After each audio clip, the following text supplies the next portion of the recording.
Mesdames et messieurs les journalistes, femmes et hommes de presse, fidèles de notre rendez-vous devenu habituel. Avant d'ouvrir notre séance, je voudrais m'acquitter du devoir de préciser que la quinzaine n'a pas eu lieu depuis presque un mois pour des raisons d'agenda gouvernemental incompressibles. Et donc nous nous en excusons. Ouvrons cette quinzaine du gouvernement par une heureuse nouvelle. Il s'agit de la distinction de votre collègue journaliste à Radio Mucodec, Madame Sinclair, plus connue sous son nom professionnel, à savoir Madame Victoire André Nomby. Son talent et son professionnalisme ont été reconnus et récompensés par le prix RFI Ghislaine Dupont et Claude Verlon pour l'année 2024. Félicitations à votre consoeur qui a ainsi porté haut les couleurs de notre pays. Mesdames, Messieurs, l'échange entre vous, journalistes ici rassemblés, et le gouvernement, représenté ici par son porte-parole, a pour fonction principale d'éclairer ce qui peut paraître flou ou complexe dans la lecture de notre actualité nationale, singulièrement l'action des pouvoirs publics. Il s'agit de fournir les éléments nécessaires à la bonne compréhension par nos populations des tenants, des aboutissants et de la finalité des décisions prises. Bref, il s'agit de délivrer dans nos quinzaines, comme le dit le sage, je cite, un renseignement qui améliore notre connaissance sur un sujet quelconque. Fin de citation. Premier sujet d'actualité. La célébration, ce 6 novembre 2024, c'est-à-dire hier, de la 38e édition de la Journée nationale de l'arbre. Instituée par la loi du 11 septembre 1984, la Journée nationale de l'arbre est la preuve du rôle précurseur joué par son Excellence M. Denis Sassou Nguesso sur ces questions essentielles. Cette célébration, voulue par le chef de l'État, se déroule depuis de nombreuses années. Elle a été lancée, il y a une quarantaine d'années donc, à un moment où ces questions n'étaient pas à la mode. C'est la preuve de la conviction et de la constance du président de la République sur les sujets d'écologie et de préservation de l'environnement. C'est la preuve également de sa crédibilité sur ces questions, ce qui est de bon augure pour la position du Congo à quelques jours de l'ouverture de la COP29 à Bakou, en Azerbaïdjan.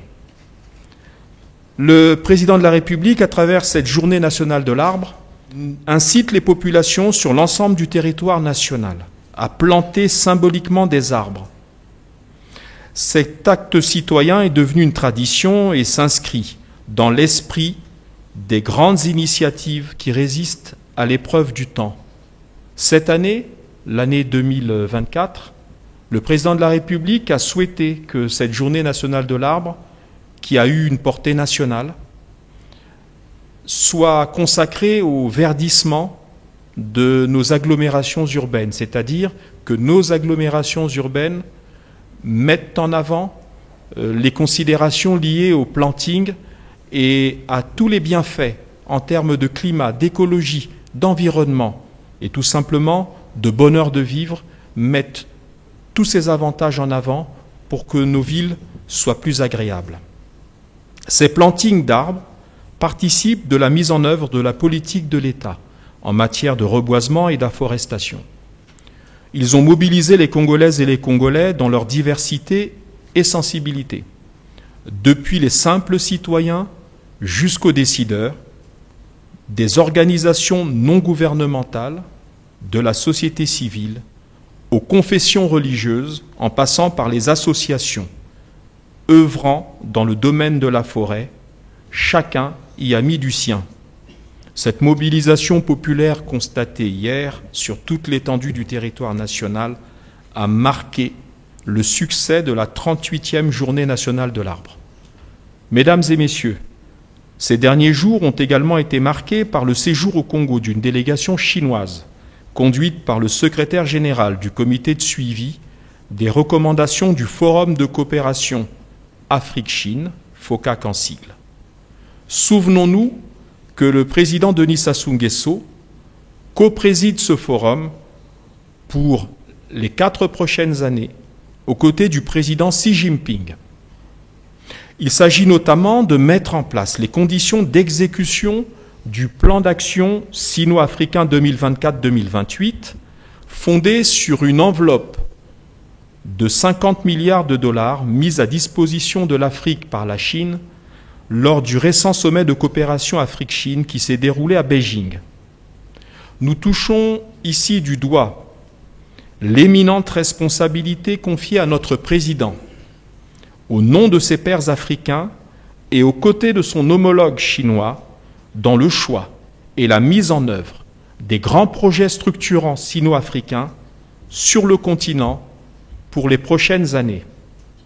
Mesdames, Messieurs, sur un autre plan, le gouvernement reconnaît que la situation financière de notre pays a un impact, hélas, négatif sur certaines structures et administrations de l'État, établissements publics et entreprises sous tutelle.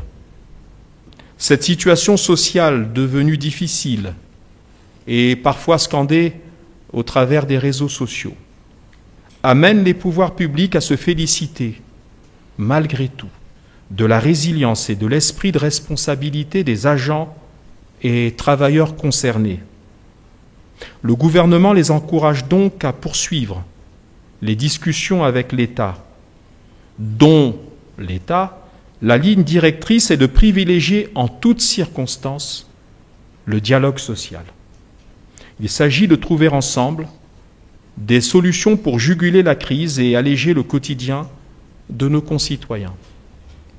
Mesdames et messieurs, il est à noter que la fourniture d'électricité à Brazzaville, qui avait connu une crise aiguë ces dernières semaines, crise due à des actes de vandalisme commis sur quelques infrastructures le long de la ligne de transport d'électricité Pointe-Noire-Brazzaville, s'est améliorée, comme s'y était engagé le gouvernement. Cette amélioration est due à la mobilisation des équipes techniques et a permis la réhabilitation des infrastructures, notamment des pylônes endommagés. Mesdames et messieurs, poursuivons les quelques fragments d'actualité à mettre à votre disposition ou à vous rappeler. Entre autres faits marquants de l'actualité nationale de ces derniers jours, nous pouvons citer à l'ouverture de la 2e édition du Forum économique Côte d'Ivoire-Congo, qui se tient depuis le 5 novembre et se déroulera jusqu'au 24 novembre 2024. Le gouvernement y a été d'ailleurs représenté au plus haut niveau, c'est-à-dire par Monsieur le Premier ministre, chef du gouvernement. Il s'agit d'un espace ouvert de promotion économique, culturelle et artistique entre nos deux pays, avec la perspective d'opportunités d'affaires. Voilà, mesdames et messieurs, un bel exemple de coopération sud-sud dont le gouvernement se félicite. Autre élément d'actualité, la réunion le 25 octobre dernier autour du ministre de la Santé et de la Population, des partenaires techniques et financiers, OMS, UNICEF et des officiels de l'ambassade des États-Unis par exemple. Cette réunion en vue de mobiliser des moyens dans le cadre de la lutte contre la variole du singe, autrement dit Mpox. Mesdames et messieurs, voilà les quelques fragments d'actualité relevés ces derniers jours et que je voulais partager avec vous. Avant de passer à nos échanges, permettez-moi d'évoquer la mémoire de 3 éminentes personnalités congolaises qui ont contribué au rayonnement de notre pays et nous ont récemment quittés. Il s'agit de Henri Germain Yombo Pella alias Beethoven, grand promoteur culturel, de Jean-Jacques Ndomba dit le géomètre, maître à jouer de nos Diables Rouges de football d'il y a quelques décennies, et Michel Boïbanda, musicien immense qui a égayé nos loisirs. Une pensée pour eux. Passons à présent à nos échanges. Merci pour votre attention. Edgar Boukilo, Info 240. Monsieur le ministre, il y a un tollé provoqué par l'augmentation surprise des forfaits Internet par les opérateurs de téléphonie. Question, est-ce que le gouvernement était informé avant cette augmentation? Cette augmentation est-il unilatérale? Si c'est le cas, pourquoi le gouvernement, à travers son régulateur, l'APC, ne rappelle pas ses opérateurs à l'ordre? Parce que nous sommes en période de crise partout ailleurs dans la sous-région. Les forfaits sont revus à la baisse. Malheureusement, chez nous, c'est toujours à la hausse. Je crois que ce que nous devons faire, c'est, et vous le faites bien, c'est cette fonction que vous avez d'alerter, de dénoncer. Eh bien, le gouvernement qui est soucieux du panier de la ménagère, et le forfait Internet fait partie, comme les aliments, comme tous les produits de base, d'un élément essentiel. Aujourd'hui, nos compatriotes, notamment les plus jeunes, et qui sont parfois et souvent des gens qui n'ont pas beaucoup de moyens, eh bien, sont pénalisés si les forfaits augmentent. Je vais en parler avec le ministre en charge de l'économie numérique. Je sais que régulièrement, quand il y a eu ce genre d'augmentation, il y a eu rapidement une concertation avec les opérateurs par le truchement de la RPCE. Donc maintenant, quand vous vous risquez à une comparaison avec les pays voisins, moi je serais prudent sur cette comparaison et ce benchmarking, parce que souvent on rencontre des surprises quand on fait des comparaisons. Par contre, s'inquiéter de l'augmentation et savoir dans quelle mesure cette augmentation peut être atténuée, voire annulée, ça je ne peux pas m'engager à ça. Mais je dois quand même, vous savez, il me semble que dans une autre vie j'ai géré un peu ce secteur, donc j'en connais les contraintes. Je vais vous en donner une par exemple. Ce n'est pas pour défendre les opérateurs, c'est simplement parce que c'est une réalité qu'ils vivent. On va plutôt parler de tout ce qui concerne les infrastructures des télécommunications et ce qu'on appelle les BTS et autres, et qui font le relais en fait du signal du téléphone, GSM, et de l'Internet. Ces infrastructures, qui ressemblent donc à des pylônes électriques, au fond, nécessitent un coût d'entretien, nécessitent que tout ça soit alimenté par l'électricité, avec toutes les contraintes que l'on peut imaginer. Eh bien, il n'est pas complètement interdit de penser que les opérateurs se retrouvent eux-mêmes en difficulté pour la raison qui consiste à ce que parfois ils peuvent manquer d'électricité. Donc il faut alimenter tout cela par des groupes, et des groupes où il faut mettre du carburant. Donc je vous donne quelques contraintes, je ne défends pas leur position. J'ajoute un autre point, parce que nous avons le progrès technique qui s'appelle les réseaux sociaux, l'utilisation du numérique, WhatsApp, Signal et le reste. Mais il faut savoir qu'avant, les opérateurs gagnaient leur vie sur quoi? Ils gagnaient sur les appels téléphoniques. C'était ça leur fonction première. Aujourd'hui, quand vous vous connectez sur WhatsApp, quand je me connecte sur WhatsApp, une fois que vous avez pris le forfait, qui va vous permettre peut-être de parler ou de converser ou d'envoyer des données, des vidéos, des audios, tout ce que nous voulons, du texte, le forfait n'intègre pas réellement le niveau de consommation des consommateurs, parce que le forfait, on vous dit, vous avez pris un forfait de temps de francs CFA, ça sera un forfait mensuel, mais c'est bon. Vis-à-vis de l'opérateur, vous avez payé. Est-ce que vous me comprenez? Vous avez payé. Mais pendant ce temps-là, lui, il doit entretenir ses infrastructures. Vous voyez, c'est un peu ça la contradiction. Mais, vous avez raison, à un moment donné, il faut demander aux opérateurs peut-être de tenir compte de l'environnement, du climat et de tout cela. Je remonterai l'information à mon collègue, mais encore une fois, il faut balancer la chose en tenant compte des contraintes qui sont celles des opérateurs. Je suis Ernest Blanchard-Dimi pour le groupe Razanet, c'est un groupe de médias en ligne. Ma première question est toute simple. Pourquoi la crise du carburant perdure-t-elle? La deuxième, elle est aussi simple. Il est arrivé, je crois que c'était un vendredi, nous avons eu 3 heures sans Radio Congo, par les voies par lesquelles nous les suivons d'habitude. Enquête menée, il nous a été révélé que le Congo aurait des dettes vis-à-vis d'un partenaire. On nous a parlé des mots un peu difficiles, broadcast et autres. Bon, je ne sais pas, vous en savez sûrement quelque chose. Alors, qu'est-ce qui s'est passé réellement quand on arrive à ce qu'un instrument de souveraineté tel la radio et la télévision d'État puisse quand même cesser de mettre dans un pays en crise comme le Congo. Que s'est-il passé? Est-ce que les précautions sont prises pour qu'on ne vive plus ça prochainement?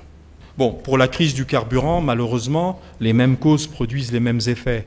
Et j'ai souhaité échanger sur le sujet avec le directeur en charge au niveau de la SNPC des questions d'approvisionnement.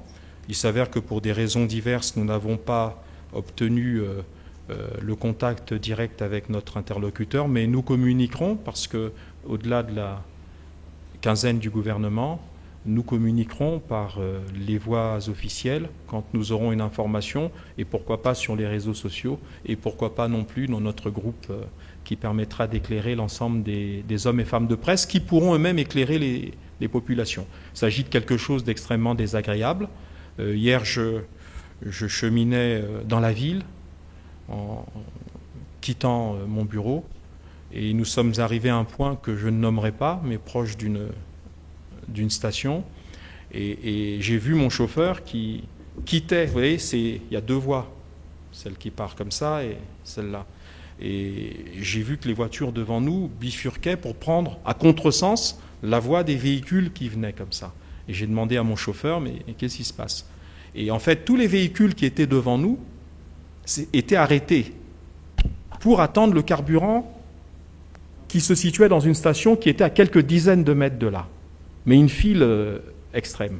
Donc, bien entendu, il s'agit d'un inconfort pour tout le monde, parce que nous avons dû nous bifurquer sur le côté. Donc, c'est une question fondamentale, et la SNPC travaille d'arrache-pied pour faciliter l'approvisionnement. Vous savez qu'il y a quelques semaines, on avait eu une contrainte qui était liée à un mouvement social auprès du CEFCO. Il y a peut-être une récurrence de problèmes dans les circuits de distribution, et le gouvernement travaille pour la résolution de ce problème. Parce que malheureusement, les circuits mafieux que nous appelons couramment les Kadhafi s'en donnent à cœur joie. Et aujourd'hui, quand vous devez vous approvisionner chez ces gens-là, eh bien vous avez un prix du carburant qui est prohibitif. Et vous avez un deuxième problème, c'est la qualité de ce carburant. Parce que la crainte et le soupçon qu'on a vis-à-vis des Kadhafi, c'est que non seulement ils augmentent le prix, mais en plus vous ne savez pas s'ils coupent ce carburant de manière à finalement quelque part abîmer nos véhicules et nos moteurs. Donc c'est une question fondamentale sur laquelle le gouvernement travaille et pour laquelle nous aurons des réponses pour le rétablissement du service de carburant dans des délais très courts. La coupure de Télé Congo et Radio Congo, vous êtes un journaliste d'investigation, vous êtes le premier à m'en parler. C'est-à-dire, vous avez pu suivre cela. Ça s'est passé effectivement. Dieu merci, ça a duré quelques heures, 3, 4 heures. Ça a été dommageable, parce que ce sont les deux médias de l'État. Et quand les deux médias de l'État s'arrêtent, nous sommes en Afrique, il peut y avoir des craintes sur la nature de la suspension des services. Vous voyez ce que je veux dire, hein. Rappelez-vous, d'autant que dans tout cela, le président de la République était à l'autre bout du monde, en Russie. Donc c'est dû, là également malheureusement, aux contraintes financières qu'on évoque. Parce que finalement, comme dit le peuple lui-même, c'est l'argent qui est le problème. On l'appelle même le nerf de la guerre. Bon, on a un provider, mais on en avait déjà parlé, je crois, de cette affaire de Globecast. C'est un système qui a été mis en place bien avant que je sache qu'un jour je serai au gouvernement. Je n'étais même pas conseiller du président de la République. Et j'étais, à vrai dire, un simple citoyen. Donc c'est un système qui a permis, au lendemain de la guerre de 97 et précisément en 2001, de permettre que Télé Congo, qui par ses propres moyens et ses faisceaux hertziens, ne pouvait couvrir qu'une partie de Brazzaville. Il a fallu recourir à un opérateur, la filiale d'un grand groupe de télécommunications, pour que cet opérateur récupère le signal de Télé Congo, le monte au niveau de sa maison mère, et ensuite le dispatche auprès des providers du type Canal, SAT, du type StarTime aujourd'hui. Eh bien, effectivement, notre pays avait une dette sur ce sujet. Nous avons entamé des discussions. Ces discussions avaient abouti. Simplement, il y a eu un petit problème d'agenda où ont un petit problème technique, c'est qu'au moment où leur ultimatum et leur mise en demeure expiraient, les opérations techniques de paiement avaient été mises en route.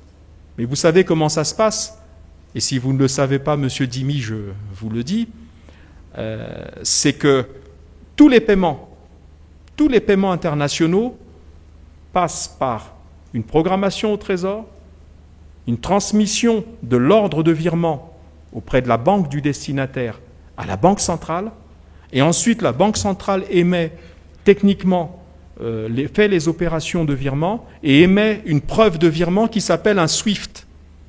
Eh bien, c'est ce petit moment-là de flottement dans ce circuit et qui n'avait donc rien à voir avec une faute commise par le gouvernement, l'État ou le Trésor. C'est sans ce petit moment de flottement que l'entreprise bénéficiaire n'ayant pas reçu en temps et en heure le SWIFT a été amenée à couper le service, mais ça a été rétabli dans la journée. Et je peux vous dire que si c'est rétabli dans la journée, c'est qu'entre-temps, le SWIFT, ils l'ont eu.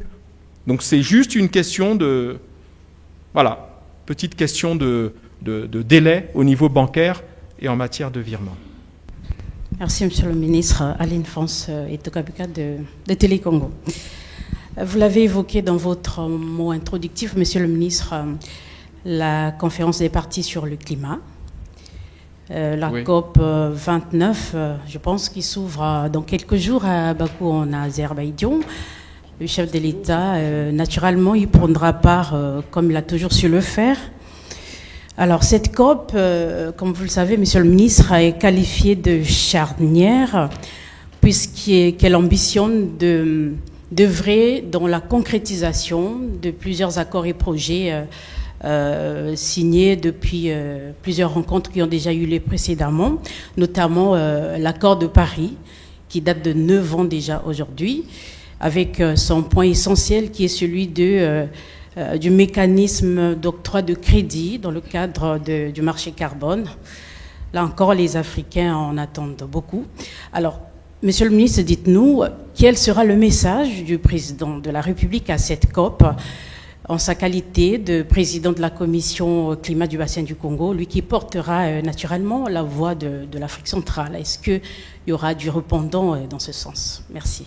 Déjà, je vous ai dit tout à l'heure, en parlant de la journée nationale de l'arbre, que le président de la République a une crédibilité sur ces sujets, puisqu'il a fait adopter, il y a une quarantaine d'années, un texte concernant la préservation de nos forêts et tout ce qui est lié à la forestation et au reboisement, à un moment, et vous devez, vous les journalistes, lui en faire crédit, à un moment où les questions écologiques, y compris dans les pays les plus avancés, n'étaient pas forcément au centre des préoccupations.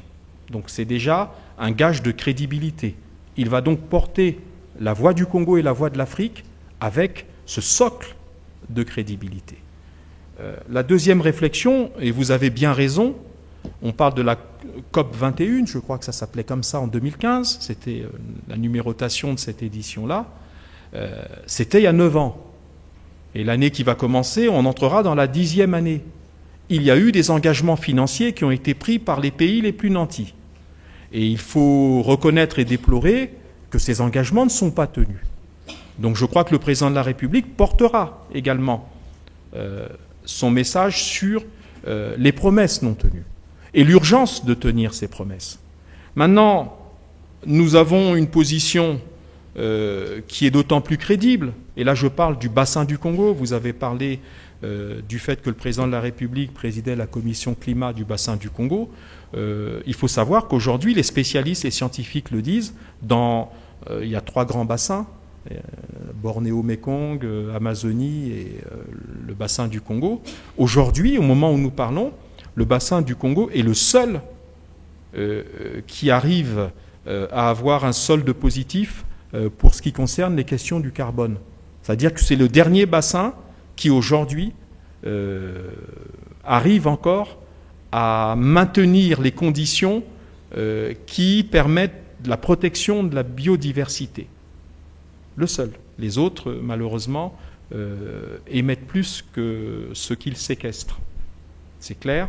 Et donc voilà, pour toutes ces raisons, c'est-à-dire la crédibilité du président en tant que leader mondial sur ces questions depuis des années, des décennies, la nécessité pour les pays les plus nantis de respecter enfin leurs promesses. Nous avons, pour ce qui concerne le bassin du Congo, ma collègue, la ministre Soudan Nono, en parle régulièrement, fait le nécessaire pour rendre bancables des projets au profit des communautés locales, permettre que l'accompagnement, la contrepartie de la non-exploitation sauvage de cet environnement-là soit compensée par le financement des projets communautaires au profit des populations concernées. Nous sommes prêts, c'est-à-dire que le bassin du Congo est prêt à recevoir les financements qui sont promis depuis près de 10 ans. Je crois que le président de la République rappellera à ses pairs réunis en Azerbaïdjan toutes ces nécessités-là. Et enfin, ce que j'ai dit sur la séquestration du carbone, c'est une réalité scientifique que vous pouvez vérifier. Merci. Je suis Michael Gatier, je prends la parole au nom de Focus Media, qui est un média en ligne. Monsieur le ministre, Monsieur Ernest Dimi a posé une question assez importante sur le carburant qui en réalité cause préjudice pratiquement à tout le monde, à tous les Congolais, le social des Congolais. Vous avez répondu, vous avez donné une réponse qui, malheureusement, ne convainc pas en réalité. Parce que nous parlons des sujets d'actualité. Pas plus tard que hier, vous étiez avec votre collègue en charge en réalité des questions liées aux hydrocarbures. Mais quand Monsieur le ministre nous donne cette réponse, j'ai l'impression que c'est une question qui n'est pas prise au sérieux, en réalité. Permettez-moi. J'ai deux questions. Écoutez, laissez-moi répondre à votre mise en cause, d'abord avant de parler de vos questions. Vous ne pouvez pas dire à un ministre qu'une question n'est pas prise au sérieux. Simplement, nous constatons tous la crise. Vous savez, le rôle d'un gouvernement, le rôle d'un porte-parole de manière un peu plus précise, n'est pas de venir vous exposer les tourments qui justifient une situation. Le rôle du gouvernement et le rôle du porte-parole qui reporte à l'opinion ce qui est fait ou décidé par le gouvernement, c'est de vous apporter une information quand elle sera mûre. Si vous voulez que je vous mente et que je vous dise des choses qui sortent de mon seul esprit, je peux le faire, mais je ne crois pas que ce soit utile. Ce qui est important, c'est de savoir qu'il y a un problème, que ces problèmes sont des problèmes de distribution, que nous les connaissons année après année, et qu'il y a probablement une responsabilité, et je vous le concède, des pouvoirs publics pour essayer de faire cesser cette situation. Maintenant, quand nous aurons effectivement toutes les réponses sur ce qui va permettre de juguler la crise, eh bien à ce moment-là, nous les porterons à votre connaissance. Voilà ce que je vous ai dit. Je n'ai pas dit que nous ne les prenions pas au sérieux. Ça, c'est votre interprétation et votre jugement, et je vous demande, s'il vous plaît, de ne pas considérer que tout un gouvernement serait animé par le manque de sérieux. Nous y travaillons, et quand nous aurons jugulé l'affaire, on n'aura pas forcément besoin de venir vous rapporter les résultats de cette politique pour ramener au plus vite le carburant dans les pompes, mais vous le constaterez, et nous le constaterons tous, parce qu'au fond, nous sommes tous victimes du même problème qui est celui de la pénurie de carburant. La différence entre vous et moi en tant que gouvernant et vous en tant qu'usager, c'est que nous, en plus du fait d'en être victimes, on doit trouver les solutions. Et nous nous y attelons. Voilà ce que je tenais quand même à vous dire pour vous amener quand même à atténuer votre jugement et employer des termes aussi forts que le manque de sérieux. On s'y attelle. Merci. Je disais tantôt que j'ai deux questions. Je vous en prie. La première a été déjà amorcée par Madame Aline Francais Tokabeka. C'est justement lors de l'interview hier à l'opération de planting, le président parlait de la nécessité de tirer profit du dividende de forestier. Il parlait en réalité de toute l'Afrique. Nous partons à Bakou. En réalité, quelle est la position du Congo dans ce sens? Parce que j'ai assisté à plusieurs échanges de Madame Arlette Soudan Nono sur ces questions-là. Mais elle faisait comprendre aux journalistes qu'en réalité, le Congo a un déficit en termes d'experts. Et quand le Congo va à ses grands rendez-vous, en réalité, le Congo est en mal d'experts sur ces questions-là. Et en réalité, les projets ne sont pas assez bancables que ça. Est-ce que cette fois-ci, on va en réalité espérer à une grande attente, parce qu'il ne s'agit pas de participer que pour participer. La deuxième question, il s'agit des questions de priorité au Congo. Aujourd'hui, on le sait, la Société nationale de transport est en grève aujourd'hui. Le CHU, on parle aussi de l'université Marien Ngouabi, j'en passe. Mais on se demande, en réalité, au Congo, quelles sont les priorités pour le Congolais, pour le Congo. Parce qu'on constate que le Congolais manque de tout, pratiquement de tout, même le minimum existentiel. Le Congolais en manque. L'éducation des étudiants aujourd'hui, la formation y compris, on n'en parle pratiquement pas sur le gouvernement, on n'en parle pratiquement pas sur les médias. Parce que si ça peut être une information, aujourd'hui, Marien Ngouabi est pratiquement à 1 mois de grève aujourd'hui. Quelle est la priorité en réalité? Merci. Bon, vous êtes, avec votre ton, avec votre brutalité dans le jugement, bon, on va accepter le principe. Alors, la première question, je crois que dans le déroulement des grandes conférences comme les COP, et donc la COP 29 qui arrive, il y a 2 phases, voire 3. Il y a une première phase, ce sont les experts, justement. Donc, au moment où nous parlons, nous pouvons considérer que nos experts sont à pied d'œuvre. Je ne sais pas dans quelle instance et à quelle occasion ma collègue aurait dit qu'on manque d'experts. Non, je crois peut-être qu'elle a dit qu'on n'a peut-être pas assez d'experts pour pouvoir multiplier notre présence dans les différentes instances tout le long de l'année, peut-être.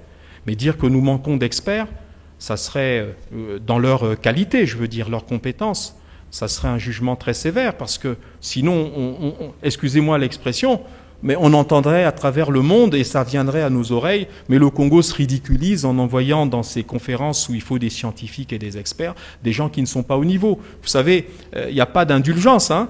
Quand les gens constatent que vous êtes mauvais, ils finissent par dire « ceux-là, ce sont des mauvais ». Donc, peut-être que la collègue a parlé de l'insuffisance d'experts plutôt que de leurs compétences. Mais là, nous avons nos experts. La deuxième phase de ces rencontres de haut niveau, c'est les conférences ministérielles auxquelles prendront part les membres du gouvernement des pays respectifs. Pour nous, la ministre Arlette Soudan-Nono. Là également, je pense que nous n'avons jamais démérité. Nous n'avons jamais démérité. Troisièmement, vous dites que ça serait parce que, et ça m'étonne que la collègue ait dit cela sous cette forme, que c'est parce que nos projets ne seraient pas bien montés qu'ils ne connaîtraient pas de financement. J'ai cru entendre ça, peut-être que je me trompe, dites-moi si je me trompe sur votre propos. Non, la raison principale, je l'ai évoqué tout à l'heure, c'est que les gens qui ont promis de financer n'ont pas financé depuis presque 10 ans. Ce n'est pas parce que nos projets sont mauvais, on rédige ces projets, on les conçoit avec les experts les plus pointus, pas seulement les experts congolais que vous considérez comme incompétents, mais avec des experts financiers, avec des banques, avec les grandes ONG qui accompagnent les gouvernements à travers le monde sur la conception de ces projets et leur exécution. Donc le problème, ce n'est pas l'incompétence qui empêche de mettre en œuvre les projets, c'est tout simplement qu'il n'y a pas d'argent. Eh bien, quand il y aura de l'argent, et c'est pour ça que j'ai dit que le président de la République va porter la parole de l'Afrique et du bassin du Congo en particulier, ne manquera pas d'aborder cet aspect-là. C'est-à-dire la nécessité que les pays et les organisations qui avaient promis des financements exécutent de manière effective leurs promesses. Maintenant, vous me demandez quelle sera la parole du président de la République là-bas. Je laisse au président de la République la primeur du message qu'il va porter là-bas.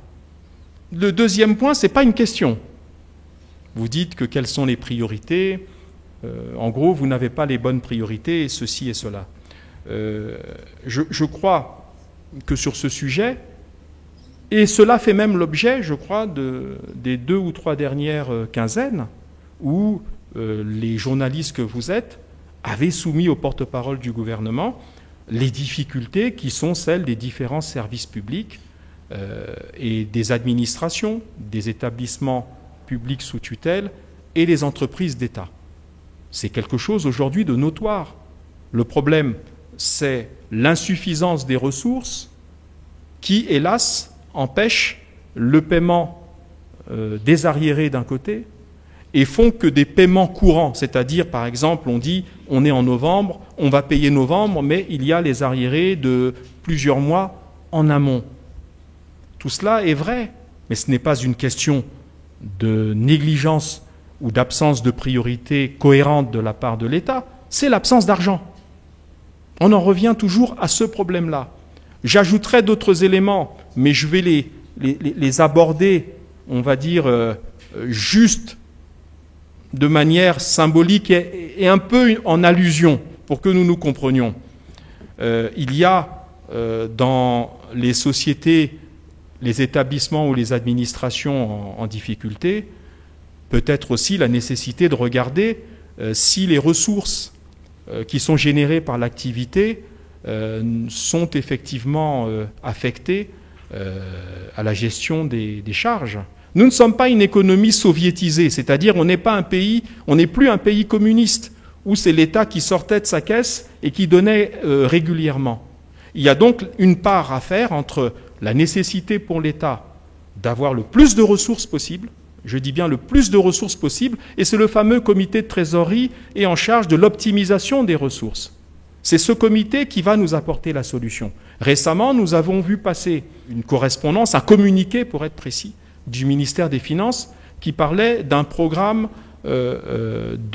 national d'optimisation des ressources de l'État et du Trésor public en particulier. Voilà tout ce qui va nous permettre d'alléger le poids de la dette chaque mois, peut-être de prolonger les délais de remboursement. Il y en a qui sont aujourd'hui à 2026. On veut peut-être prolonger les choses, enfin 2024, 2025 et 2026. On essaye de prolonger ou proroger ou éloigner la date de remboursement, peut-être sur d'autres années, pourquoi pas sur les 10 prochaines années, pour retrouver une certaine marge.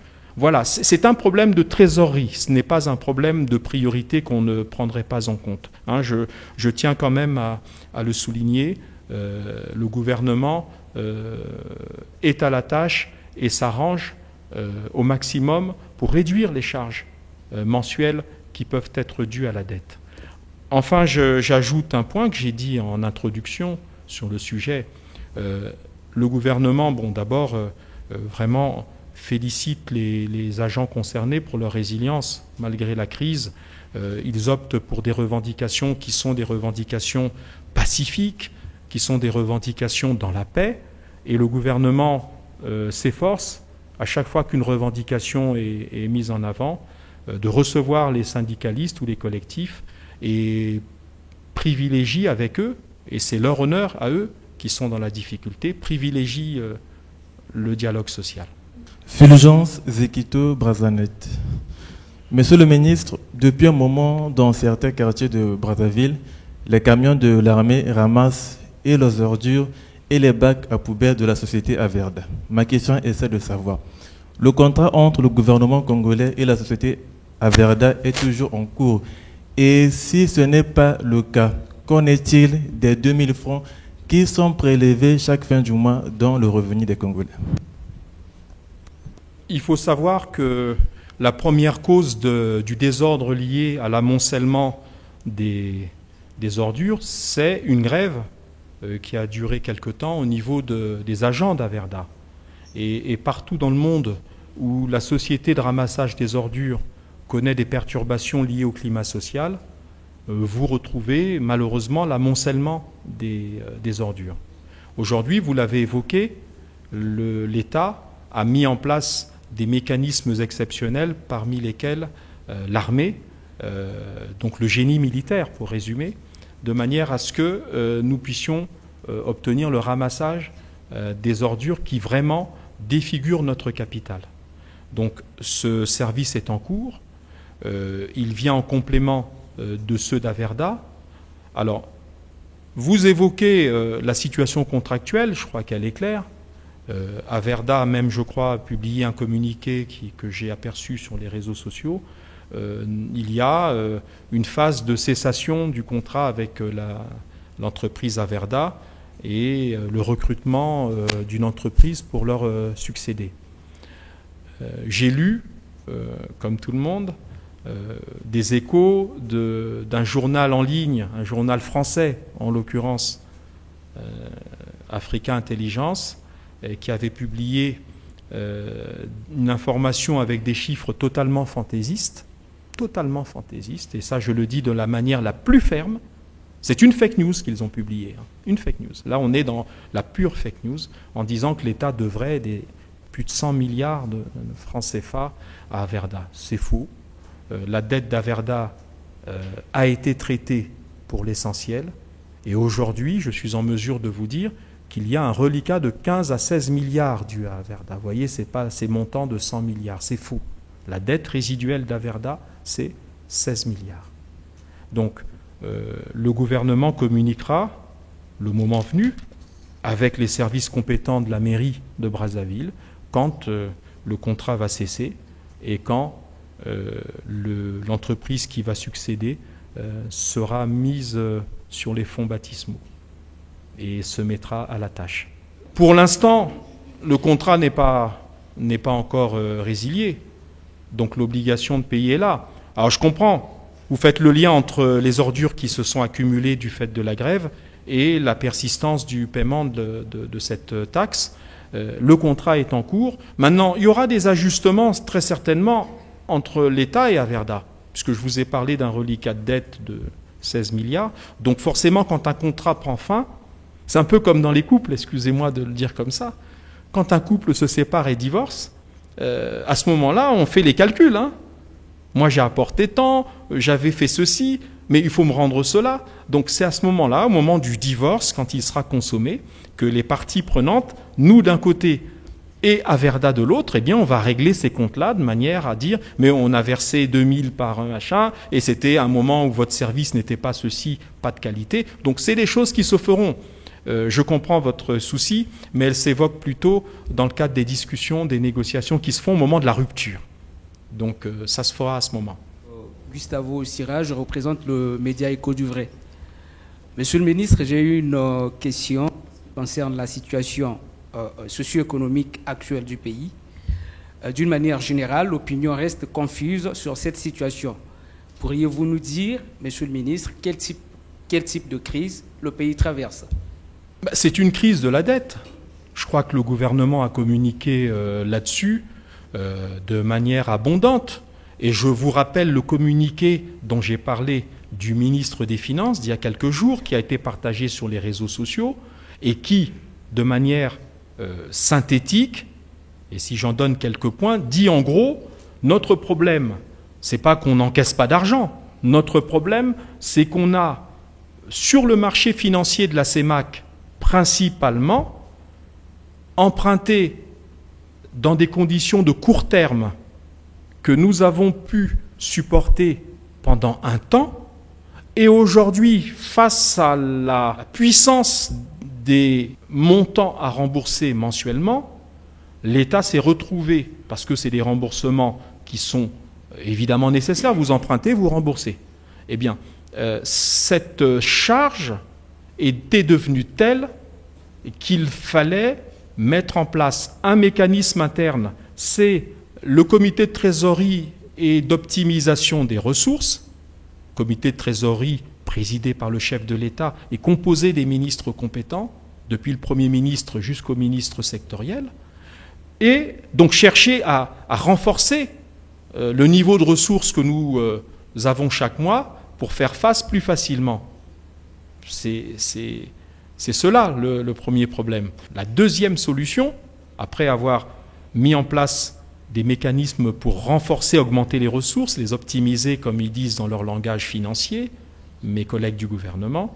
Le deuxième mécanisme, c'était de négocier avec nos créanciers sur le marché financier de la CEMAC notamment, pour obtenir ces interlocuteurs qu'au lieu de rembourser en 2025, on rembourse par exemple en 2030 ou 2035 et qu'on essaye de réduire le poids mensuel des remboursements. Ce sont les deux mécanismes sur lesquels nous nous appuyons. Donc je résume, la cause, c'est une charge mensuelle et donc annuelle qui pèse sur nos capacités de remboursement et donc nous rend parfois incapables de gérer les charges courantes.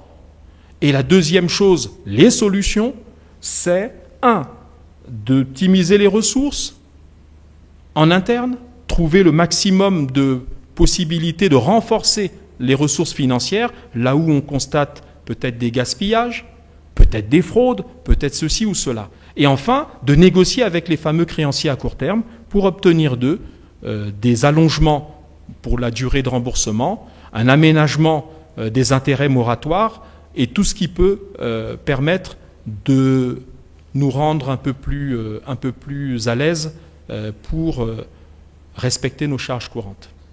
Tressika Kipembe pour GoTV. Je parlerai sport. La première préoccupation, le Congo est menacé de sanctions par la FIFA suite au bras de fer qui se passe entre la commission ad hoc et le bureau du comité exécutif de la Fédération congolaise de football.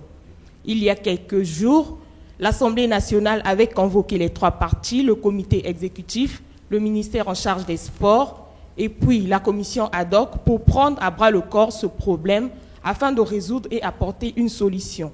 Mais jusqu'à ce jour, rien n'a été fait. Dans quelques jours, peut-être la FIFA pourra frapper le Congo suite à cette sanction. Est-ce que le gouvernement pense-t-il rester muet face à cette situation, sachant par exemple au Cameroun, lorsque il y a eu bras de fer entre le ministère, la FECAFOOT et bien d'autres, c'est le gouvernement à travers le président de la République qui a donné l'ordre au Premier ministre d'apporter une solution. Est-ce que le gouvernement pense rester muet face à cette situation? Bon, pour ce qui concerne les conflits internes à la FECOFOOT, les conflits internes, je crois avoir donné la position de principe d'un État soucieux du respect de sa propre loi. Il y a dans notre Constitution le principe de la liberté d'association. Une fédération est une association, c'est-à-dire une association qui, dans le cadre bien entendu du respect des lois, fixe son mode de fonctionnement dans ses statuts. Et ces statuts engagent les membres de l'association. Nous, l'État et tous les autres, nous sommes des tiers par rapport à cela. Alors, vous me dites, et vous m'apprenez donc qu'il y a eu une tentative de concertation entre les 2 parties en conflit et l'Assemblée nationale, dont je n'avais pas l'information. Je ne sais donc pas ce qu'il en a résulté. Je dirais simplement, puisque vous comparez avec le Cameroun, c'est que là, ce n'est pas un conflit entre la fédération et un ministère. C'est un conflit interne à la fédération. Si, justement, quand vous parlez de menaces de la FIFA, si le gouvernement s'en mêlait, c'est à cette occasion, je dis bien à cette occasion, que l'État du Congo, notre pays, serait suspendu par la FIFA. Je ne vois pas, madame, à quel moment le ministère des Sports est intervenu, et donc le gouvernement est intervenu dans ce débat. La nuance est de taille. Dans le cas du Cameroun, nous avons suivi cela sur les réseaux sociaux. On a vu, parfois même des vidéos, des capsules vidéo. Mais c'était le président de la fédération d'un côté, le ministre des Sports de l'autre. On a même vu des images parfois un peu brutales, où ça ne se saluait pas, etc. C'est pas ça la difficulté congolaise. La difficulté congolaise, c'est qu'il y a un certain nombre d'acteurs de la fédération, des clubs, donc des gens quand même outillés, concernés et informés de la situation interne à la fédération, qui ont décidé de prendre un certain nombre de responsabilités. Nous n'y sommes pas, on n'en est pas à l'origine, et ils ont fait leur affaire, et nous sommes des observateurs comme vous. C'est-à-dire, nous ne sommes pas comptables de la situation interne. Maintenant, s'il faut effectivement que l'Assemblée nationale ou d'autres médiateurs tentent de régler le problème, eh bien, c'est très bien. Et on espère qu'une solution rapide sera trouvée. Mais le gouvernement n'est pas aujourd'hui à la manœuvre comme un acteur de la crise. Nous sommes des observateurs et nous souhaitons qu'une solution soit trouvée. Alors à partir du moment où le problème ne concerne pas le gouvernement, que le gouvernement n'est pas intervenu pour orienter cette crise dans un sens ou dans un autre, je ne vois pas sur quelle base la République du Congo serait suspendue de compétition par la FIFA, puisqu'il n'y a pas eu d'ingérence politique. Je suis Jean-Eudes Ganga, je représente le média groupe congomedia.com, le site internet. J'ai une question qui est en rapport avec l'environnement, notamment la décharge de la société à Verda qui se trouve être, je pense bien, à Lifula, je crois qu'à la sortie nord, après le péage. Et je crois savoir que la Verda procède par enfouissement des ordures à ce niveau-là. Je voudrais savoir s'il y a une étude d'impact environnemental qui avait été menée avant d'installer ce site-là là-bas. Parce qu'on sait qu'il y a la nécessité de protéger les nappes phréatiques qui sont là. L'Ifula est une zone périphérique de Brazzaville, donc qui est appelée à recevoir, sinon qui reçoit déjà des lotissements. Est-ce qu'il y a une étude d'impact environnemental qui a été faite avant d'installer ce site-là là-bas? Et je voudrais aussi savoir si, avec la rupture qui devient inévitable avec Averda, la nouvelle société avec laquelle le pays va contracter, est-ce que cette disposition va être prise en compte, celle de la gestion des ordures? Parce qu'il y a le recyclage, soit vous recyclez, or Averda ne le fait pas, Averda enfouit, soit vous enfouissez. Alors, quelle est la démarche qui va être adoptée avec la nouvelle société avec laquelle l'État va contracter? Bon, je vais répondre tout de suite sur le deuxième point. On ne va pas anticiper sur les obligations réciproques que les deux parties vont contracter l'une vis-à-vis de l'autre, alors que le contrat n'est pas encore connu ni exécutoire. Donc je renvoie votre questionnement sur les obligations qui vont être assignées à cette société au moment où le contrat sera signé. Pour le premier point, existe-t-il une étude d'impact? On pense que oui. Vous savez, notre exercice ici, ce n'est pas que je réponde comme un singe savant qui a la réponse à tout, y compris à des questions inattendues sur lesquelles il n'est d'ailleurs pas un spécialiste. Mais en tant que porte-parole, je me soumets à l'exercice. Et quand je vous l'ai dit assez régulièrement, quand je n'ai pas la réponse, eh bien je la diffère. Ce que je peux penser, ce que je peux dire à Verda, à pignon sur rue dans notre pays depuis des années et des années, un site d'enfouissement qui n'est pas un site clandestin, qui est un site à ciel ouvert que tout le monde connaît, y compris vous en tant que journaliste et en tant donc que spécialiste de la question.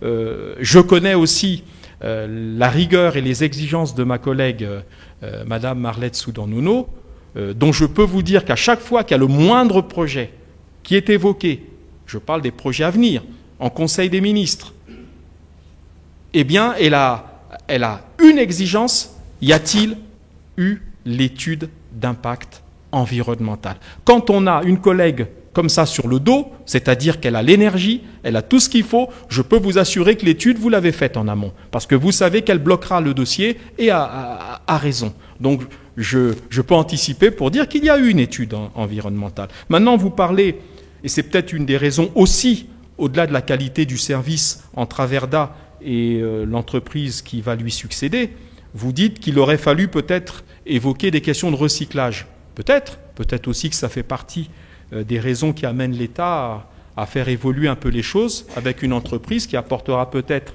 des services plus complets, y compris jusqu'au recyclage. Vivas Mombwana pour France 24. Le 20 octobre dernier, le Centre d'action pour le développement, CAD, a organisé une commémoration en hommage aux victimes de la répression lors des manifestations contre la révision de la Constitution en 2015 et l'élection présidentielle en 2016. 8 ans après, cette organisation non gouvernementale réclame justice et l'indemnisation pour ces victimes. Quelle est la réponse du gouvernement face à cette demande? Le changement de la Constitution a été un fait politique et constitutionnel qui a été majeur dans la vie de notre pays, puisqu'aujourd'hui, l'ensemble des institutions dont on parle sont régies par le nouvel ordre constitutionnel adopté il y a un peu plus de 9 ans aujourd'hui. Alors, une ONG, Centre d'action pour le développement, vous avez dit, c'est ça, réclame justice 9 ans après. Il me semble que les mécanismes juridiques et judiciaires de notre pays sont connus. Je suis un citoyen, j'estime avoir été lésé par une infraction commise par un tiers, je saisis la justice. La justice, nous la saisissons par des mécanismes comme saisir le procureur de la République ou écrire directement à l'autorité judiciaire pour demander une citation de ceux dont on estime qu'ils sont responsables des infractions dont on a été victime. Donc je ne peux pas vous faire une autre réponse que celle-là. Si 9 ans après, donc, il y a des gens qui réclament justice, eh bien qu'ils saisissent la justice. Je suis Christian Tsoumoun, correspondant de BBC Afrique. Ma question, c'est sur les plaintes de l'écrivain Henri Njombo, dont l'ouvrage a été retiré des programmes scolaires. Qu'est-ce qu'il en est exactement, qui était programmé, je crois, dans les classes de terminale? Et il se trouve que le ministère de l'Éducation a retiré l'ouvrage du programme. Et je comprends l'émoi qu'a pu avoir le ministre d'État Henri Njombo à un moment donné de l'incident dont vous parlez, mais je crois que les choses sont rentrées dans l'ordre. Et il me semble que tout cela est le fruit peut-être d'un malentendu. Alors en 2 mots, il s'avère que le ministère de l'enseignement primaire et secondaire est accompagné par un comité d'experts qui a pour fonction, pour rôle, d'aider à l'introduction dans nos programmes, pour pas que ça reste permanent, que ce soit toujours les mêmes choses. Il y a 10 ans, on va mettre au programme les mêmes livres, 10 ans après, c'est toujours les mêmes, 20 ans après, etc. Donc il y a un comité d'experts qui accompagne le ministère pour rénover les programmes, introduire un peu de sang nouveau, parmi lesquels des écrivains qui sont des écrivains congolais, parce que l'idée de ces experts, et c'est l'orientation générale du ministère et du gouvernement, c'est de congoliser nos programmes. Il est bien de lire Rimbaud, Malraux ou Molière, mais c'est bien aussi de lire nos grands écrivains, les Chikaya ou Tamsi, Henri Lopez, et donc le ministre d'État Henri Njombo aujourd'hui. Donc cela part l'introduction, parce que ce n'était pas dans les programmes. Quand vous dites on a retiré des programmes, non. On introduisait, c'est-à-dire que le comité d'experts a recommandé au ministre d'introduire parmi les nouveautés littéraires à mettre au programme de nos enfants l'ouvrage dont vous parlez du ministre d'État Njombo. Maintenant, qu'est-ce qui se passe derrière? C'est que si vous incitez les parents à acheter un ouvrage, c'est-à-dire dire, bon, on a inscrit au programme tel ouvrage, encore faut-il qu'on puisse le trouver au Congo. C'est ça la difficulté. La difficulté, c'était que l'éditeur de l'ouvrage, en amont, n'avait pas anticipé sur le fait de mettre à disposition ici au Congo un stock suffisant de l'ouvrage pour que les élèves concernés puissent l'acquérir. Et face à la difficulté, on ne peut pas mettre un ouvrage qui n'est pas disponible au programme, au risque, puisque donc l'élève ne pourra pas le lire, puisqu'il n'est pas disponible, au risque qu'au moment de l'examen qu'il va passer de son baccalauréat, il ait un enseignant qui puisse, de manière un peu sadique, lui dire « Parlez-moi de l'ouvrage du ministre d'État Henri Njombo ». Mais je ne l'ai pas lu. Ah, mais il était au programme. Donc le ministre a pris un petit recul qui consiste à dire « L'ouvrage n'est pas disponible ».